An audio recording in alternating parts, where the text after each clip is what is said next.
Es una rebelión sangrienta.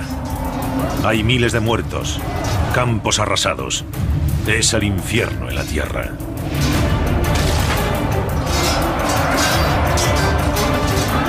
Los rebeldes son un pueblo de tribus de diferentes etnias, los galos. Su adalid es el primer general que fue capaz de unirlas, Vercingetorix.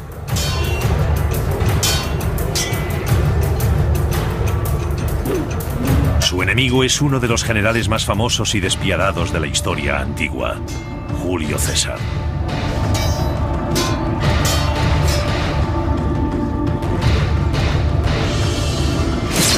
Los romanos llevan 100 años oprimiendo con brutalidad a los galos. Había llegado la hora del desquite. Se prepara el escenario para una de las mayores confrontaciones militares de la historia. Una batalla de maravillas tecnológicas que pone a prueba la astucia y los recursos de ambos generales. Y que dará forma a Europa en los siglos venideros. Y garantizará el futuro de un imperio.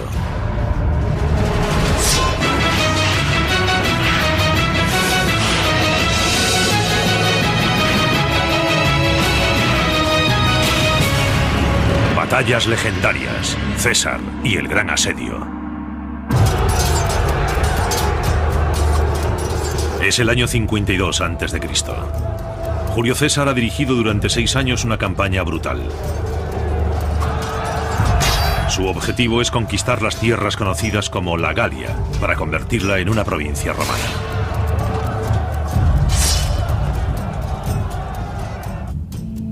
Cuando en el año 58 a.C. se le otorga el mando de la Galia a César, la República Romana ya se había expandido por el norte de África, Grecia, Sicilia, Córcega, Cidonia e Hispania. Pero Roma no había conseguido someter a su vecino del norte, la Galia. Roma siempre había mostrado dudas sobre la expansión hacia el norte, porque tenía una larga historia de más de 300 años, de luchas sangrientas y antagonismo con los galos. Estos pueblos del norte, cuando hacían alguna invasión, eran brutales. Incluso saquearon Roma en el siglo III a.C. Había una muy mala relación. Pero la República de Roma es cada día más fuerte. Julio César, al mando de más de 50.000 soldados romanos, se abre paso a través de la Galia con una crueldad clamorosa. El Senado romano envió a César a la Galia como procónsul, es decir, para conquistar la región y transformarla en una provincia de Roma. Lo más curioso de este gran general es que no había estado nunca en el ejército y carecía de experiencia alguna en combate o de mando en combate. ¿Y por qué es un gran general? La respuesta es que fue el primer general romano en dejar no solo sus memorias, sino un relato detallado de todas sus campañas, lo que denota una gran inteligencia. Con lo que escribió César sobre los 6 años de guerra en la Galia, se llenaron 7 libros. Aunque él se considera un genio militar, puede que su éxito se explique por la calidad de su ejército. Cuando se desarrolló la campaña de la Galia, el ejército romano se había profesionalizado. Hasta el siglo I era un ejército de milicias. Había que reclutar nuevas tropas cada año, adiestrarlas y someterlas al control de generales políticos, lo que creaba problemas. Pero las reformas militares, instituidas 50 años antes de la llegada de César al poder, crearon un ejército disciplinado de soldados profesionales. Es posible que el encargado fuese un aficionado, pero había 10 legiones de soldados profesionales. Es uno de los puntos que explica el éxito de César. Quizás otro punto sea que se puede ser un gran general aunque no se combata. En el caso de la Galia no eran ejércitos realmente significativos. La Galia no es una nación unificada con un ejército nacional. Es un conglomerado de ejércitos tribales que carece de disciplina y cohesión. El problema fundamental de la Galia es que era una región de entre 15 y 20 millones de habitantes con muchos grupos étnicos distintos que se habían peleado entre ellos durante generaciones y no habían desarrollado una capacidad militar sofisticada. Aún así, la conquista de la Galia es más difícil de lo que prevé César. No se podía derrotar un ejército, ganar una batalla y conquistar la Galia. Había que derrotar a cientos de pequeños ejércitos. César se enfrenta a cada nuevo ejército galo con una crueldad creciente.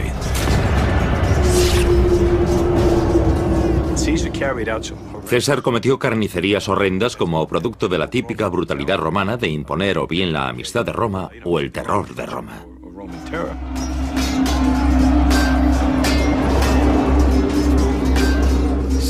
El reinado de César fue el del terror. Destruyó aldeas enteras, mató a todos sus habitantes y fue en busca de la siguiente, una brutalidad absoluta. Inevitablemente, durante un periodo de 6 años se impuso el control de Roma sobre la Galia. Pero en el fondo seguía anidando un sentimiento de odio hacia los romanos. Un espíritu de rebelión que solo buscaba un líder que lo agitase. Entra en escena Vercingetorix, un carismático general galo. Al igual que César, también tiene una misión: unir por fin los cientos de tribus de su tierra natal contra César.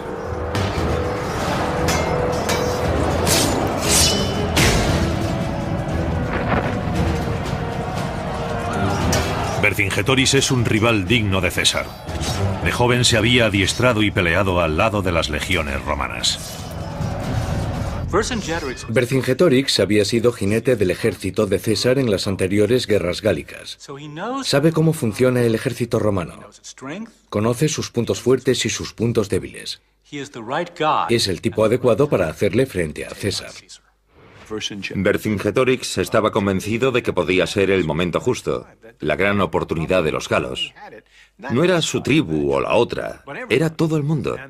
Creía que podía encender la chispa con un ataque triunfal contra los romanos, y que de ese modo, por primera vez, las principales tribus galas unirían sus fuerzas para combatir la opresión romana, derrotar a César y expulsar a los romanos.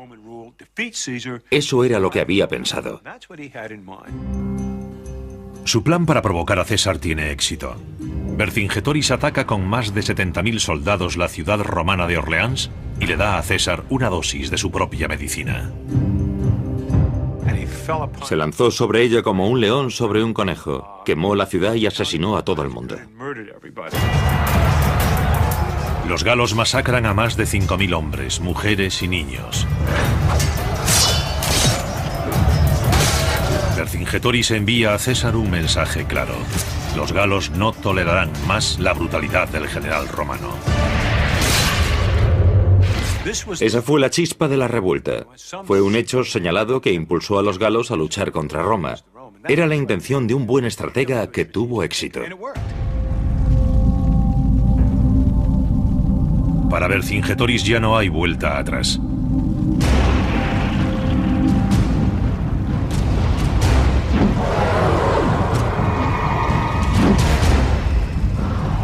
Ha comenzado la revolución.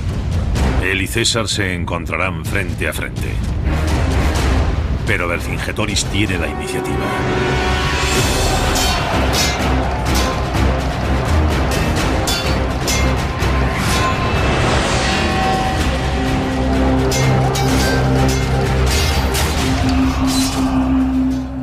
Pronto consigue más victorias, cuenta con el apoyo de un ejército enorme y lo dirige bien. De repente ese hombre es imparable. A pesar de superar a los romanos en número, Vercingetorix sabe que su ejército, grande pero desorganizado, perdería en una batalla directa y abierta contra el ejército altamente profesionalizado de César. Así que su estrategia consiste en atacar a César con pequeñas incursiones, con una guerra de guerrillas, hasta infligirle tanto daño que los romanos se vean obligados a retirarse a Roma. Su política es la de acosar a los romanos, impedir que se hagan con comida, causarles dolores de cabeza.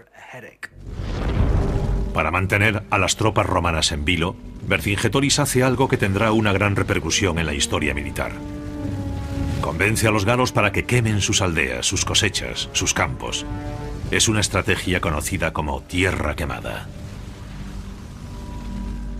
Lo quemaban todo. Las ciudades, las aldeas, los campos, todo. En otras palabras, no dejaban nada con lo que pudiese sobrevivir el ejército romano. En agosto del año 52 a.C., tras implantar su táctica de tierra quemada, Vercingetorix dirige una pequeña emboscada contra los romanos cerca de la actual Dijon. El arma favorita de los galos es la espada ancha. Tiene una hoja pesada de hierro diseñada para aplastar con la fuerza bruta. El soldado romano porta una espada corta, de 66 centímetros de largo y 6 de ancho. La espada corta tiene una hoja de acero afilada y se utiliza para apuñalar.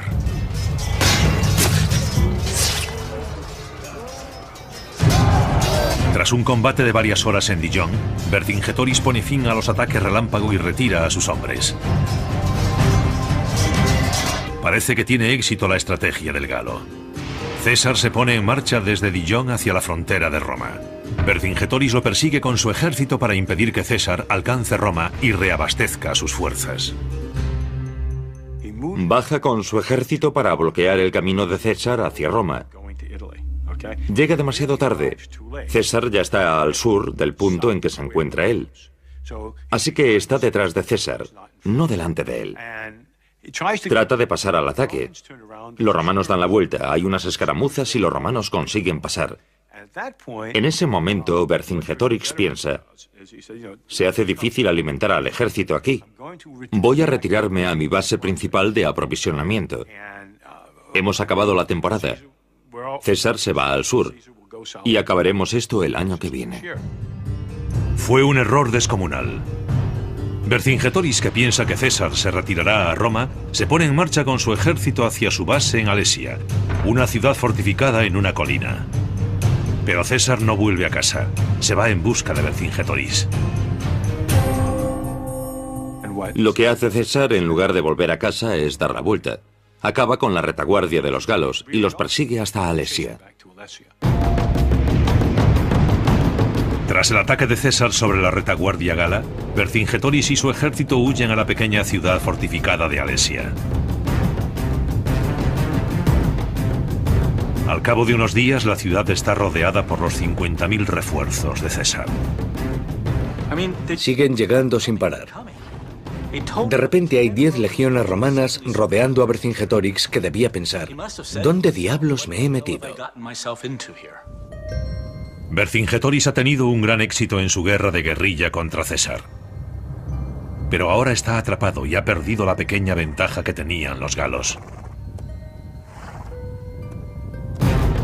Este es el tipo de batalla del gusto de César, que está a punto de realizar una de las operaciones de asedio más brillantes del mundo antiguo.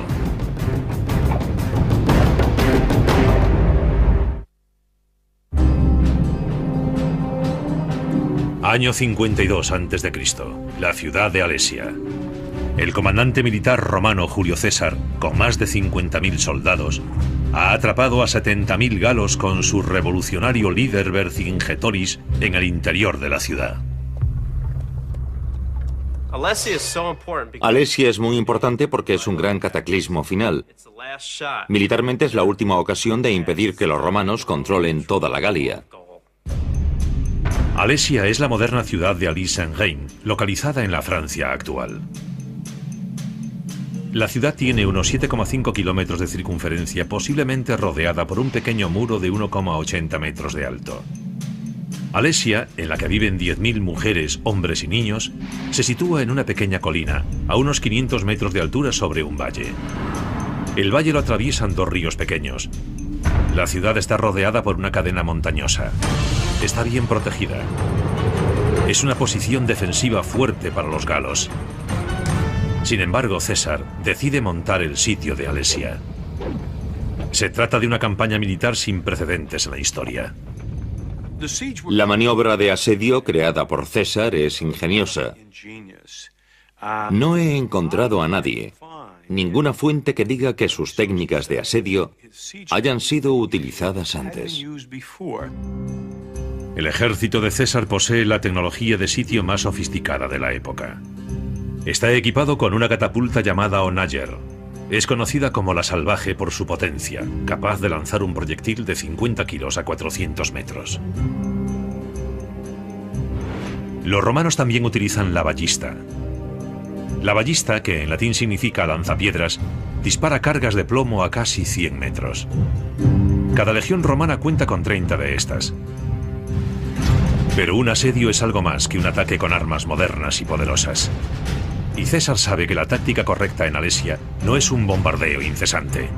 Al contrario, César cree que para ganar esta batalla no debe hacer salir a los galos, sino matarlos de hambre. César decide construir un muro de 15 kilómetros alrededor de Alesia para encerrar a los galos dentro de su ciudad.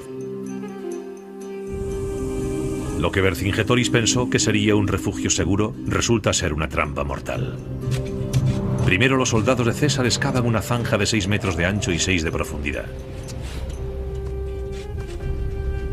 A continuación excavan otra zanja de 5 metros de ancho y 2,5 metros de profundidad que puede llenarse de agua. Después otro foso seco. Finalmente comienzan las obras del muro de 4 metros de altura, rematado por torres de vigilancia cada 75 metros. Lo llaman circunvalación. Se construye un muro alrededor de una ciudad. Se trata de meter en prisión a miles de personas. El propósito de todo eso era impedir que saliese nadie de la ciudad. Podían salir de sus propios muros, pero estaban atrapados en un terreno peligroso entre el muro de madera de los romanos y su propio muro. No es la primera vez que César demuestra ser un maestro de la tecnología. En el año 55 a.C., 3 años antes, cruzaron el Rin 400.000 germanos que buscaban un nuevo hogar y se instalaron en la Galia. César les envió inmediatamente un mensaje brutal. Ordenó a sus tropas, 50.000 soldados, que fuesen al Rin para acabar con los germanos. Lo que hizo a continuación fue horroroso y tecnológicamente sorprendente. César anticipó la maestría tecnológica que acabaría mostrando en Alesia. Construyó un puente en suspensión de 120 metros de largo y 12 de ancho sobre el Rin para perseguirlos en Alemania y masacrarlos. Una vez salvado el río, César lo arrasó todo, brutalmente y sin misericordia. Eran 430.000 personas, entre hombres, mujeres y niños. No hubo supervivientes. Fue una carnicería política deliberadamente calculada para enviar un mensaje a los otros pueblos. Al margen de su brutalidad, el puente de César sobre el Rin sigue siendo uno de los grandes logros de la ingeniería del mundo antiguo. El puente se construyó en 10 días. Fue increíble. Lo construyó con postes, vigas y cables. Lo construyó para decirles a los germanos: el Rin no es una barrera, podemos atraparos cuando queramos. Tras la carnicería, César regresó a la Galia y destruyó inmediatamente el puente. En Alesia, César utiliza la misma superioridad tecnológica para atrapar a los galos dentro de la ciudad. El general Vercingetoris observa cómo se levanta a su alrededor el muro de César. El muro de 4 metros de alto se construye en parte con la tierra sacada de las zanjas, se corona con fortificaciones de madera y se levantan torres de vigilancia cada 75 metros. Encima de todo eso colocan lanzas afiladas, como una versión antigua del alambre de espino, por si alguien intenta escalarlo. El muro se extiende por toda la circunferencia de la ciudad, salvo un par de lugares con barreras naturales. Es una carrera contra el tiempo. En cuanto César concluya el muro de casi 15 kilómetros de perímetro, será impenetrable y quedará atrapada toda la población de Alesia. Unos 10.000 hombres, mujeres y niños, así como sus nuevos inquilinos, los 70.000 valientes soldados galos. Vercingetoris había almacenado carne y maíz en Alesia, pero no le durará para siempre. Los hombres de César podían ir a robar o a comprar provisiones, pero eso es más fácil decirlo que hacerlo. No olvidemos que Vercingetoris había destruido mucho durante su campaña de Tierra Quemada. Vercingetoris sabe que la batalla la ganará el que sea capaz de evitar morirse de hambre. Por eso su única esperanza es impedir la construcción del muro y evitar que los romanos acumulen provisiones.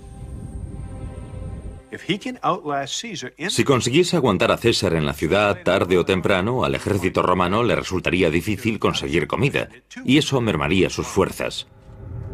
Lo que tenía que hacer era atacar al ejército romano sin descanso e impedir que almacenase provisiones. Vercingetorix recurre a su antigua táctica, la guerra relámpago. Envía varios miles de jinetes a hostigar a los obreros de César y a los que buscan comida. Vercingetorix se sale con la suya unas cuantas veces, pero al final, durante uno de esos ataques, César lanza un contraataque. No sabemos con certeza de cuántos jinetes disponía César, pero calculo que entre 5.000 o 6.000 y otros 3.000 o 4.000 jinetes mercenarios. Una escaramuza ocurrida entre el muro de César y Alesia. La caballería romana consigue ventaja y los galos se retiran. Pero Vercingetorix ordena cerrar las puertas de Alesia para proteger a los galos que ya están dentro. Los galos sufren muchas bajas. Son hombres sin caballo que tratan de volver a la ciudad. Vercingetorix ha sentenciado a muerte a sus hombres.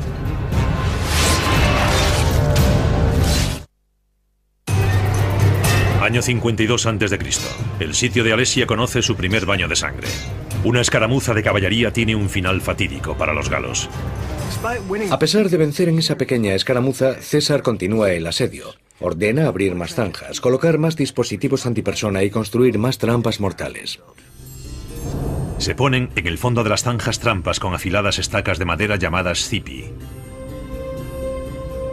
Se extiende una barrera de púas de hierro llamadas stimuli delante de los muros para pinchar los pies de los soldados y los cascos de los caballos. Había fosos inundados, árboles derribados para formar obstáculos y, cubriéndolo todo, una colección de armas. Flechas, flechas con fuego, ondas, proyectiles. Podían crear una lluvia de fuego en una zona de impacto. Al cabo de 5 semanas, el muro de 15 kilómetros, dotado de pozos, obstáculos y dispositivos antipersona, se había finalizado casi por completo. El general galo Vercingetorix se ve obligado a jugársela. Envía toda su caballería, 15.000 hombres, a recorrer la Galia para reclutar ayuda entre las otras tribus galas. Puede parecer una buena jugada, pero piénsenlo un poco. Había tenido éxito hostigando a César. No le permitía avanzar. No le permitía almacenar comida. Pero renuncia a todo eso. Y sin ánimo de ofender, dice, que venga la caballería. Vercingetorix cambia de táctica y básicamente permite que los romanos finalicen las obras del sitio y alimenten a su ejército. La decisión de ir a buscar ayuda en lugar de seguir hostigando las obras de construcción es una decisión militar clave. Si detienen a la caballería y no responden las otras tribus, Vercingetorix y su ejército están perdidos. El ejército romano, sin caballería enemiga que lo acose, puede construir las obras del asedio a placer. Y eso hace. Lo más importante es que ahora pueden aprovisionarse libremente, que es algo que César ve con claridad. Ordena a su intendencia que almacene grano para 30 días más. Aún así, César sabe que si la caballería gala regresa con refuerzos, los romanos pueden salir derrotados. Para defenderse contra ello, César decide levantar otro muro, a unos 400 metros de distancia del primero. El primer muro de César mantiene a Vercingetorix dentro. El segundo muro mantiene el ejército de refuerzo fuera. Pero también encierra a los 50.000 soldados romanos que deben acampar entre los dos muros. Fuera de este muro de circunvalación, levanta un segundo muro llamado contravalación. Este muro mide 30 kilómetros de perímetro. Así que tenemos un muro dentro de un muro y una ciudad en medio. Visto desde arriba parece un pastel relleno. A los romanos, sin la molestia de la caballería, no les resulta difícil construir el segundo muro. El muro es de una pieza, excepto en una pequeña sección en la base del monte Rea, cerca de donde cruzan el valle los dos ríos. Finalizada la construcción del muro, todo el mundo comprende que lo que decidirá el ganador y el perdedor de la batalla es la comida. César sabe que en cuanto aparezcan los otros galos no podrá enviar a sus hombres a aprovisionarse. Y Vercingetorix, dentro de la ciudad, controla personalmente las raciones de carne y maíz. Estamos en la 7ª semana de asedio. En la ciudad escasean las provisiones, subsisten con la comida que han almacenado antes de ser sitiados. El agua para cerca de las 100.000 mujeres y niños y soldados galos proviene de los pequeños ríos o manantiales. Cuentan que uno de los hombres de Vercingetorix le dijo: comámonos los soldados muertos, los habitantes de la ciudad. Así podremos resistir mucho tiempo. No habría sido el primer caso de canibalismo ni el último. Recuerden el grupo de Donner en nuestra propia historia. En los viejos libros de historia siempre se califica a los galos de bárbaros, pero está claro que tenían algo de humanidad. Vercingetorix no lo permitió. Sabe que hay demasiadas bocas hambrientas que alimentar. Traza un plan que espera que salve las vidas de algunas mujeres y niños. Lo que hizo fue mandarlos al muro romano y decirles: dejad que se vayan. Esto no tiene sentido. O convertidlos en esclavos. César rechaza la oferta. Sus hombres están al borde de la hambruna. No hay nada que recoger en la tierra que rodea Alesia por culpa de la estrategia de tierra quemada de Vercingetorix. Siente poca simpatía por las mujeres y niños galos desesperados que deben regresar a Alesia. Pero Vercingetorix tampoco quiere recogerlos de nuevo. Se había deshecho de una gran cantidad de personas que ya no debía alimentar. Se negó a abrir las puertas de la ciudad.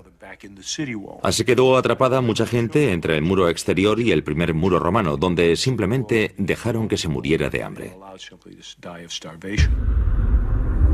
Hay cerca de 3.000 mujeres y niños atrapados en tierra de nadie, títeres en la lucha de voluntades entre Vercingetorix y César. Estos pobres desgraciados languidecen en una especie de limbo. Están atrapados literalmente en medio de la batalla. No los quiere nadie. Es Vercingetorix el que primero cede en esta lucha de voluntades. Al final se abren las puertas de Alesia y vuelven a entrar los habitantes de la villa. César gana la batalla de voluntades. El líder galo Vercingetorix no consigue transferirle el problema a César, y este logra recordarle a la gente con qué clase de hombre están tratando. Para los galos, el panorama es desolador. Pero a los 3 días aparece en el horizonte un ejército galo de refresco con 60.000 hombres. Están liderados por Comio, un viejo conocido de César. Comio había sido un aliado de César en las primeras guerras gálicas. Vercingetorix también había luchado para César. Para César era un acto de traición que estos hombres se enfrentasen a él. Comio no tarda en hacerle saber a César que ha llegado.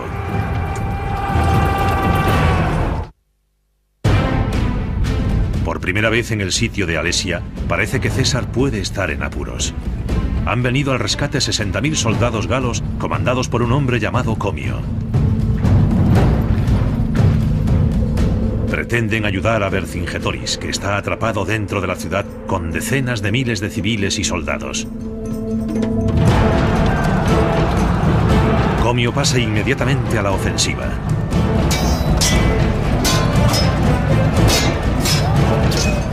Se pone al frente de la infantería y ataca los puestos romanos del exterior. Los galos estaban muy bien organizados. Mezclaban la infantería con la caballería y se protegían con arqueros y lanzadores con ondas.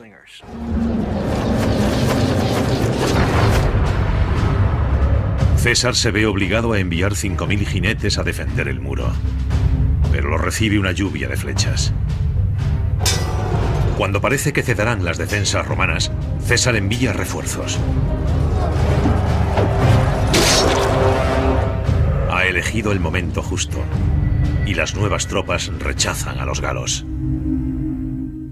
A pesar de la gran diferencia en número, César hace retroceder a los galos hasta las montañas y realiza una masacre entre los arqueros que apoyaban a la caballería gala. La batalla es encarnizada desde el mediodía hasta que se pone el sol. Vencen los romanos. El primer asalto de los galos es un fracaso. La batalla era prácticamente suya. Tenían 4 veces más soldados y aún así no pudieron derrotar a César. No era un buen augurio. Pero Vercingetorix no tiene intención de rendirse. De alguna forma consigue coordinarse con Comio para lanzar un ataque nocturno en todos los frentes contra las posiciones romanas. No sabemos muy bien cómo se comunicarían Comio y Vercingetorix. Puede que tuviesen espías capaces de atravesar el muro, pero no creo que se comunicasen durante la batalla. Aquello era un caos.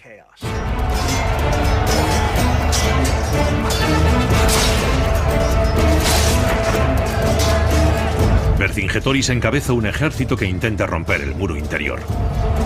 Comio y sus hombres tratan de escalar el muro exterior. Una tercera fuerza gala, también en el exterior, pretende atravesar el muro exterior en el punto más alejado de la ciudad. Los galos aprenden, prueban con tácticas diferentes. Esta vez cuentan con la protección de la noche. Tienen escaleras y ganchos para escalar los muros. Por desgracia para los galos, César sigue teniendo las de ganar. Encaramado a la torre de asedio, ve exactamente lo que hacen los galos. Los hombres de César, desde sus atalayas, rechazan fácilmente a los galos. Lanzaban flechas, pero también tenían grandes cantidades de piedras y estacas afiladas. Nada sofisticado, pero a mí no me gustaría que me lanzasen piedras a la cabeza desde 4 metros de alto. Mientras tratas de pasar los fosos y las zanjas, el enemigo no deja de lanzarte piedras. Vercingetorix, atrapado entre los muros, recibe una paliza. En la otra punta de la ciudad, el asedio de César cumple su función.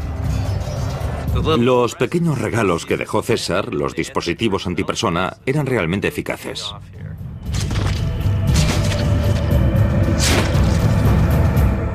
No pueden dar un paso sin caer desde 3 metros sobre una estaca o sin que se les clave un gancho en las piernas. Los galos no pueden superar el asedio perfectamente diseñado por César.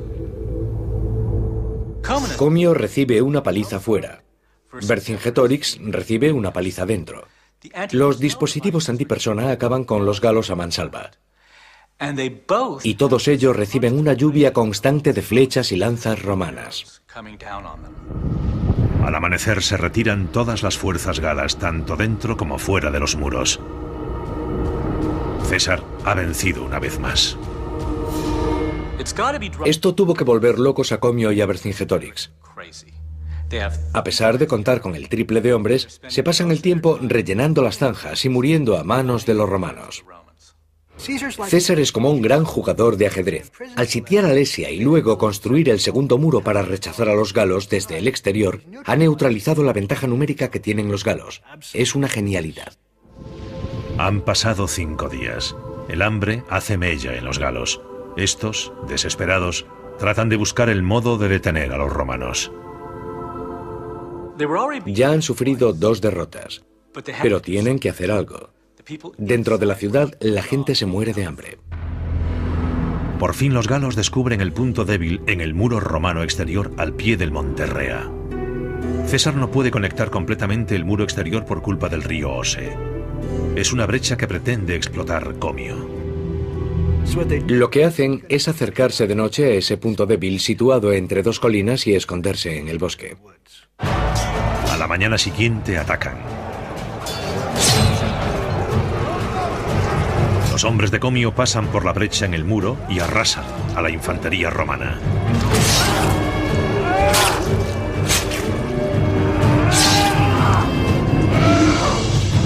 Un segundo grupo de galos trata de atravesar el muro por otra zona. La segunda fuerza gala empieza a superar el muro.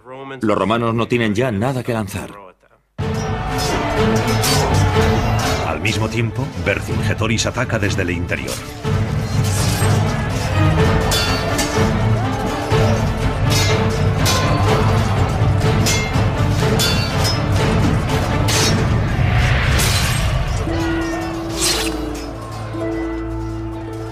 César contempla el ataque galo en los tres flancos desde su torre de asedio.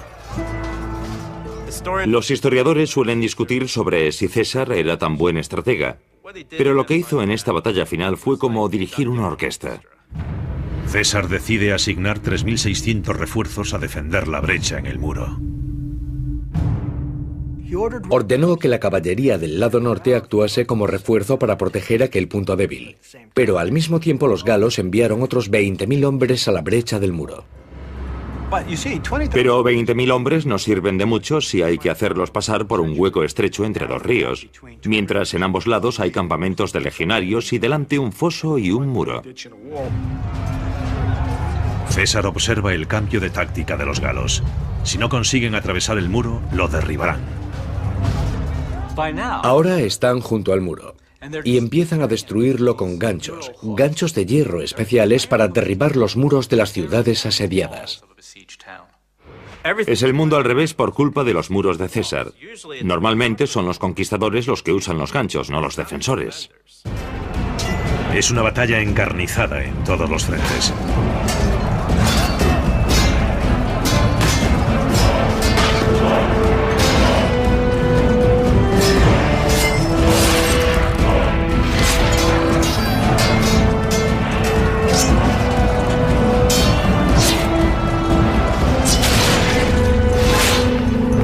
Finalmente, César decide actuar personalmente. Se dirige con otros 2.400 hombres a la batalla.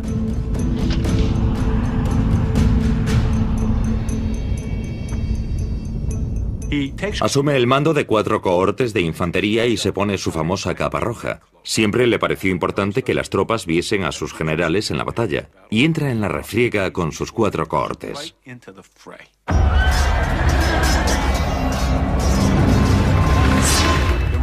Estaba a punto de romperse la línea romana cuando por fin llegó César con los refuerzos.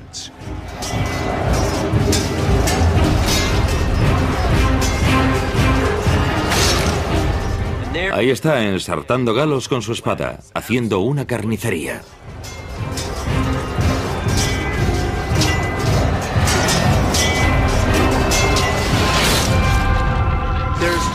Hay una gran diferencia entre un general que dice «al ataque» y otro que dice «seguidme, muchachos».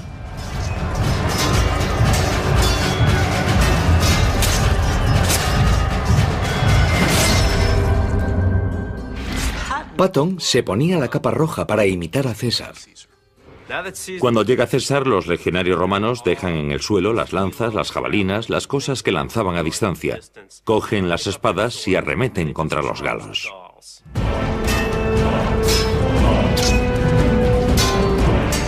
César tiene la iniciativa y no piensa cejar en su empeño.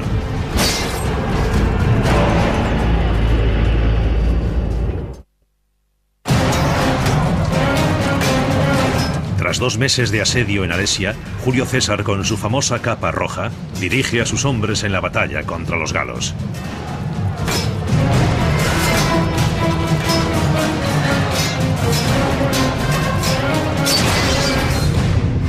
Dicen que las líneas romanas estaban al borde de la ruptura, hasta que llegó el propio César en el último minuto con el refuerzo de 4 cohortes, lo que aumentó la moral de los romanos, porque vieron a su general luchando a su lado con la capa roja.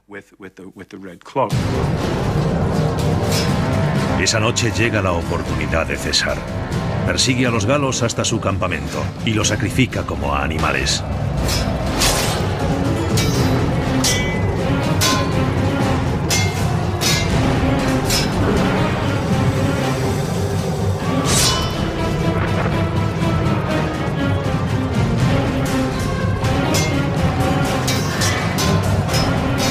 A pesar de que la derrota es inevitable, Vercingetorix sigue luchando.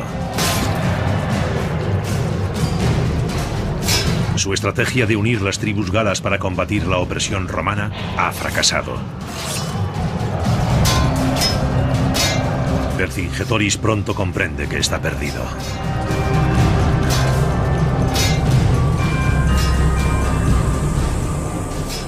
La derrota es un mensaje de desesperanza para las otras tribus de la coalición.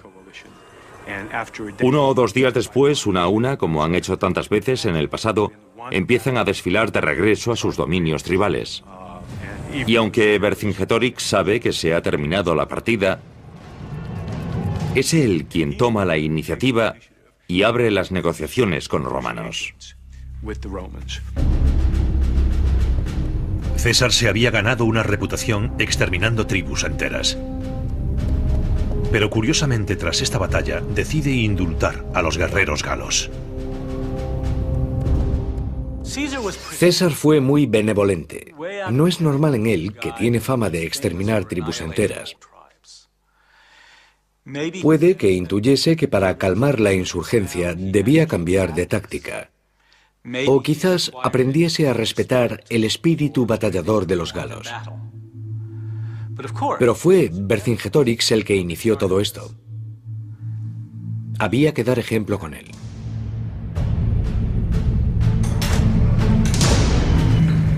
Es el 2 de octubre del año 52 a.C. Tras casi 2 meses de una cruenta batalla, Vercingetorix se rinde. Vercingetorix se pone su mejor armadura, atraviesa la puerta y se acerca a César. Detrás de él hay miles de romanos. Imagínense la escena. He aquí el hombre que se atrevió a desafiar a César cara a cara.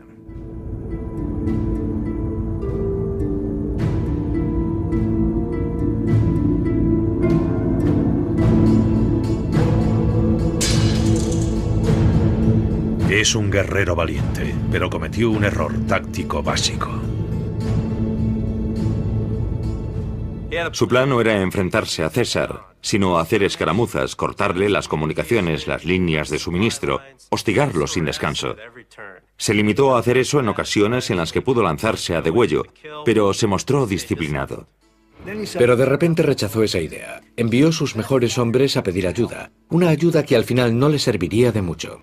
Es fascinante, se había aferrado a su estrategia original hasta el punto de lograr ventaja, y después por algún motivo cambió de táctica. Eso le costó caro.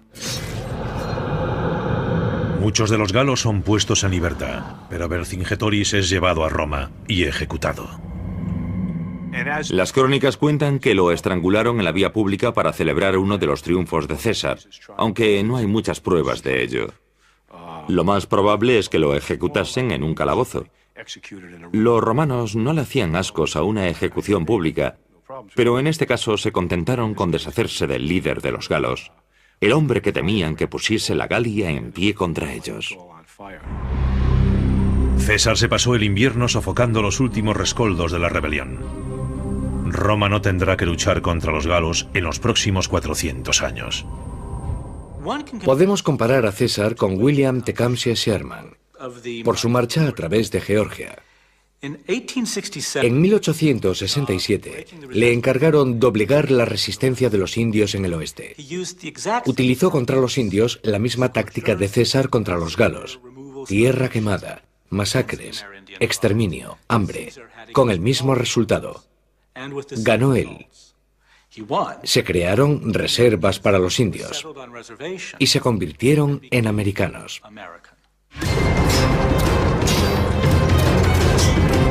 Alesia fue una gran victoria personal para Julio César, quien a veces fue el asediado en lugar del asediador. Pero el resultado de la batalla es algo más que material dramático para las memorias de César. A largo plazo, la batalla de Alesia fue una de las cosas más beneficiosas para toda Europa. Lo que hizo fue permitir la romanización de una vasta región, desde el Rin hasta los Pirineos, lo que hoy llamaríamos Europa Occidental. Se civilizó, se organizó como provincia romana y luego, fundamentalmente bajo el imperio, llegó a ser como la misma Roma, hasta tal punto que los galos nunca se consideraron otra cosa que ciudadanos romanos. Hay quien dice que la campaña de César fue el reinado del terror. Pero en Alesia utilizó estrategias brillantes para derrotar a un numeroso ejército galo que atacaba desde los flancos. El resultado fue que César, además de destruir a los galos, unió un territorio que se convertiría en una parte importante de la Europa occidental. Al final todo eso fue posible gracias a la inteligencia de Julio César a la derrota de Vercingetorix y al asedio de Alesia.